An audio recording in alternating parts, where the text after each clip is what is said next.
And they go around monitoring things like that. Is this a paid position? I don't know. Yeah. Huh? Isn't that Just to wander around and nitpick about. Yeah.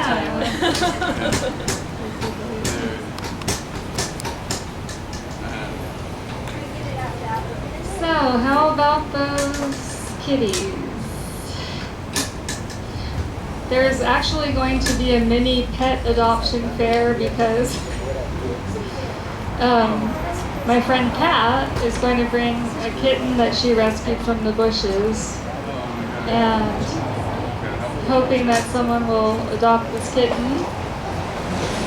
I don't know if she's actually coming because she's not here, but is anyone interested in a kitten at the moment? I know sometimes when people have cats, they can't have other cats, but I just thought I'd add that. So with no further ado, I would like to announce our opening author, Sumiko Saulson. When you are ready, please take the mic. And thank you for coming.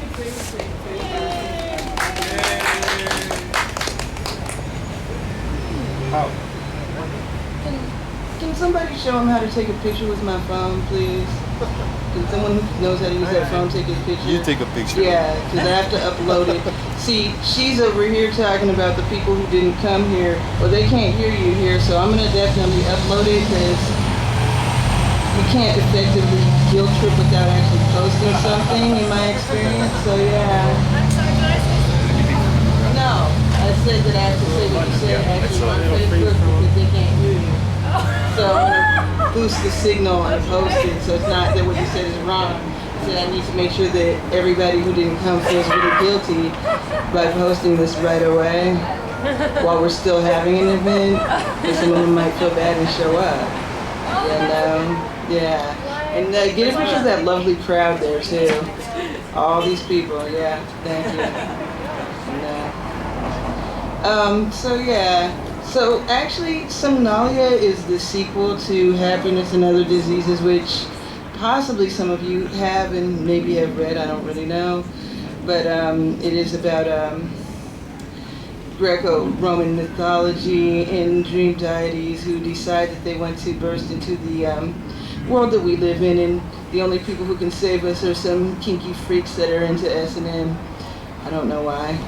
Because I wrote the book, that's probably why. So this is about some kinky people trying to save the world from petty and cruel Greco-Roman gods. And I'm going to read the description. Turmoil consumes the underworld when the god of death the death of a god, much different, leaves a power vacuum, the Phobator. The stern and ambitious god of nightmare seeks to fill the gap at any cost.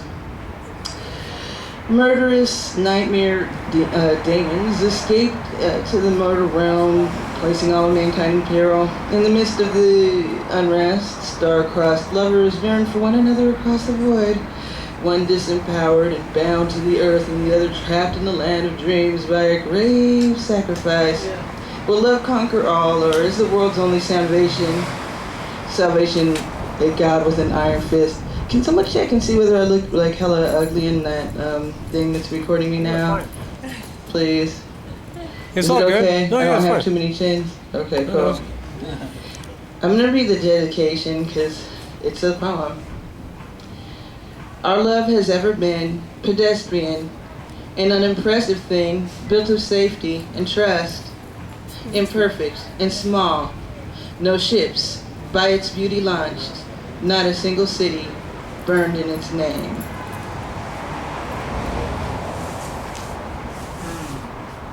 Yeah, that's totally done. You could clap if you feel like it.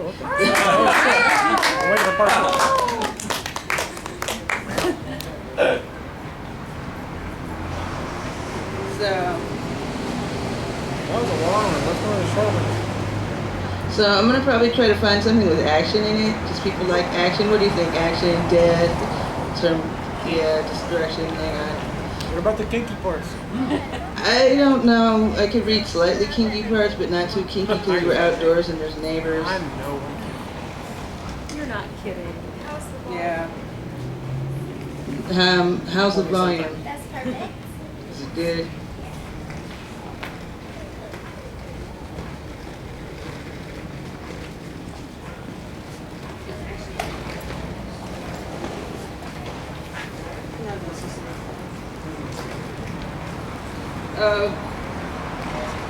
Yeah. Yeah, okay. Sure, why not? Let's read the part about the snake. Everybody likes hearing about snakes, I guess. Yeah. Oh, okay, cool. Hopefully this is good, because I just picked it at random-ish. 2 days went by before the tincture of nightmarish despair began to permeate the air of the cavern in which Flynn resided. Phobator, the god of nightmares, didn't intend to alarm the dead boy, but fear kind of oozed out of his pores when humans were around. If Flynn had accepted his own death, he might have been impervious to the stench of terror emanating from Phobator. It was his desperate clinging to the illusion of mortal life that made him vulnerable. Unfortunately, his waking nightmares eventually revealed the source of Charlotte's power to Phobator. Phobator, by the way, is trying to get to the source of Charlotte's power because Charlotte, although human at this time, is the heir of the kingdom of erotic nightmares, and he's a god of nightmares, and he's really power hungry and stuff, so yeah. Flynn was asleep on his belly when the writhing began beneath his skin, awakening him. He quickly rolled over and sat up in bed. The serpent tattoo on his left pectoral muscle, a few inches above his heart, it had been flat up until now, but suddenly the skin was raised. He brushed it with his fingers. The snake was moving. And this is a tattoo, and it's like moving, so it's kind of creeping him out a bit, yeah. Flynn was disturbed by the wiggling sensation underneath his skin. The creature slid up and over to the position of his right atrium and then plunged itself deep inside of him. Its forceful penetration, well, at least there's penetration in this story, right? Yeah, felt like a stake through the heart. Not sure how he knew how that felt, but whatever. I don't usually do it with all this editorializing, but whatever. He clutched his hand to his chest and began to wail. Serpents were one of the common forms Phobator assumed when he appeared to humans. So he was quite familiar with their types and breeds. He recognized the serpent as a miniature black mamba. The mamba could reach as much as 15 feet in length, even at birth. It would have been 3 or 4 times larger than the little 4-inch serpent that made its home in Flynn's breast. The feline Phobator, because he's in a cat form right now, barreled forward after the snake, landing all 22 pounds of its furry form squarely in the center of Flynn's chest. The weight and velocity of the cat missile dropped on Flynn's upper body, knocked him back down onto the floor. The serpent's tail was still twisting back and forth on his chest as the creature's upper body slid further in him. The cat sunk its claws deep into his skin and muscle to gain purchase. It quickly sunk its teeth into the serpent's tail and attempted to extract it from Flynn's body. Now, is it okay for me to swear? This is his dialogue. Fuck. That hurts. Shit. Flynn screamed, skittering back much as you would if a cat was trying to extract a serpent from your chest. Yeah, I guess it hurts. Skittering backwards on his knees and the palms of his hands, hoping to get away from both of the battling animals.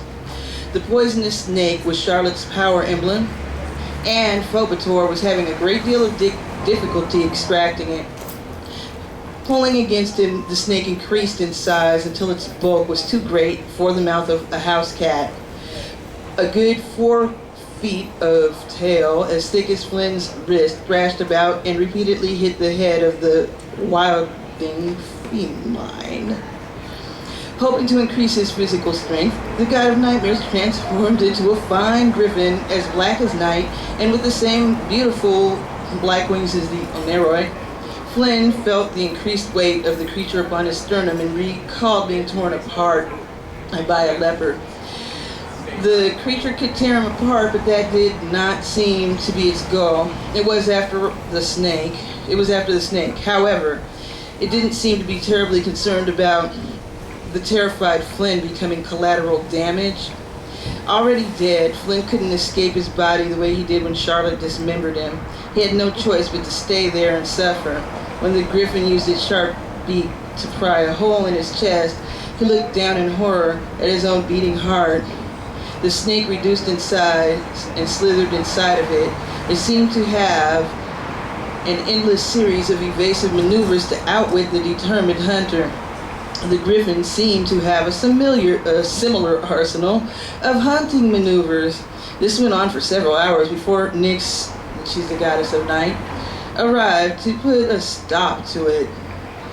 "You aren't going to be able to pull it out of him, Phobator," she chided, shaking her finger at the great beast. "It can't be taken, only given. It can only be given with Charlotte's consent, so you waste your time." Flynn, who resembled a frog on a dissection table, meekly greeted her with a whispered, "Hello." She pointed her finger at the dead human. "Get up off the floor, spirit. Pull yourself together." Flynn stood up, and a mass of broken bones and disemboweled organs fell from his abdomen. Unaware of how to repair himself, he simply stood there with his hands on his hip while the elders spoke. Phobator resumed his human form and stood next to his grandmother. He was a tall black man with impressive wings and the same ink-dark hair as his grandmother. "How can you allow such a great power to reside in such a fragile vessel?" he asked disgustedly. "Is the Titan Prometheus a weakling because he suffers at the hands of Zeus?" Nyx asked. Phobator shrugged. "No, I suppose not. He is indeed weaker than the mighty Zeus, so he can be made to suffer. This doesn't necessarily mean he is weak. It only demonstrates that Zeus is formidable. I suppose to suffer for mankind, his creation, shows some sort of moral fortitude on his part." "Exactly so," Nyx agreed, "and neither is Flynn a weakling if he takes his wife's side and suffers at your hands for it. You are more powerful than he is, and you can make him suffer, yet he is strong enough to protect and defend his wife and her inheritance as well he should." Both Phobator and Flynn noted that Nyx would twice use the word wife. She put a great deal of weight on the word, and it was significant. If there would be a marriage, then Flynn's home was here. He would be a permanent fixture in the Demos Oneroi. Phobator began to see the wisdom of allying himself with someone who clearly had gained favor with both his father's and his mother's approval. He frankly couldn't see what the fuss was about, but the dead man was good enough company. If he couldn't have Charlotte's power, perhaps he could exert his influence over her partner by befriending him. "He is very inexperienced," Phobator said carefully. "See how he stands there even now, unable to repair his spectral form. Perhaps it would better serve us if he were to have an education." "Very well," Nyx said with a wave of her hand. "Feel free to take him under your wing if you like. He is your niece's husband, and her father is dead. There is no reason why you can't stand in Bratch's place as his mentor if you wish it. Just be aware that I will be watching you." "Yes, grandmother," he said with a smile. Flynn, petrified, stood in the corner with a hole in his chest, cradling his detached entrails in his arms. Phobator turned and gave him a mordant grin, which Flynn did not find in the least bit comforting. "Take care of that," Nyx said derisively, pointing at Flynn's grisly disembowelment. She waved at them both. "I must be going now. Good day." "It won't heal because you're thinking about yourself all wrong," Phobator said with a shrug. "You aren't alive, and your body is not bound by the laws of the living. You should be able to fix that by yourself, but your mind is telling you this is real. If you went to bed, you would begin to heal immediately because no conscious part of your mind would be creating those wounds. If you say so, Flint grimaced. Can I sit down? No. Is it okay if I sit down? Because my guts are starting to get kind of heavy. Fulbator sighed. Fine, then have a seat. He gestured into the open air, and an easy chair appeared. It was the same one Flynn slept in when he was fighting with Charlotte right after they moved in together. Flynn waddled over to the chair and had a seat. Fulbator picked up a wooden tub and tossed it into his lap. There, he said with a contemptuous look. Pour your guts into it, and your heart too, if it's become detached. Perhaps when you tire of soaking in your misery, you can restore them to your abdomen. I have to go now. Humans to terrify. It's my job, you understand. Flynn shook his head. Was this guy kidding? Could he get the fuck out already? Don't let the door hit you in the ass on the way out, buddy. Fulbator laughed. He waved as he left. Thanks.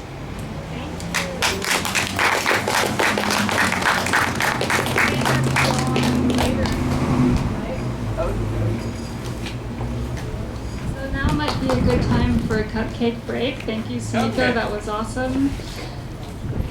Thanks. Hopefully you can go on again if we have time. Meow, and I appreciated all of the feline appearances and references. And my aunt and uncle are here. Yay, I'm so excited. I didn't know you were coming. So I just met them recently, long story. But anywho, thanks you guys. It's really nice to see you all.